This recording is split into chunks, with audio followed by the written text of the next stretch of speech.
प्रधानी माँ हम तो पर्चा 10 भरवाओ। घूस पात दई के अब की हम आपन जीत कराओ। घूस पात दई के अब की हम आपन जीत कराओ। अब की प्रधानी माँ हम तो पर्चा 10 भरवाओ। घूस पात दई के अब की हम आपन जीत कराओ। 5 साल सब हमरे गुड़े गान गई है। 5 साल सब हमरे गुड़े गान गई है। गौना कैसा बेला मर्दार कई है। 5 साल सब गुड़े गान गई है। मौजा कैसा बेला मर्दार कई है। दार कई है।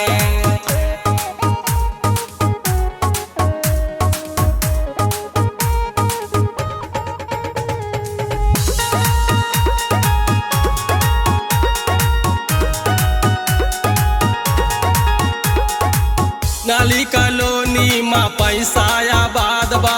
कुछ कोटेदारी से आए चारों ओर रजात बा। कोटेदारी से आए चारों ओर रजात बा। मनरेगा से रुपया आए 4 स्कॉर्पियो लौबे।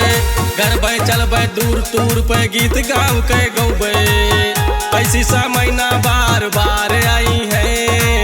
ऐसी समयना बार बार आई है। गौना कैसा बेला मर्दार कई है। 5 साल सब हमारे गुणगान गाई है। गौना कैसा बेला मर्दार कई है। दार कई है।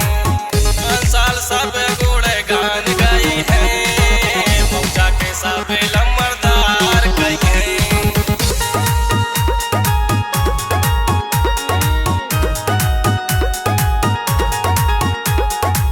दारू या मुर्गा माँ जनता बेहाल हो। मीठी मीठी बात कह के जीत लियब हर हाल हो। ऊसर बांगर कहूँ जो देखब अपने नाम कराओ। लेकिन जनता से बिनती बा वोट समझ के डाओ। अनजान तोहरे गुलाम रही है। अनजानी तोहरे गुलाम रही है। गौना के साबेला मर्दार कई है। 5 साल सब हमारे गुणगान गाई है। मौजा के साबेला मर्दार कई है।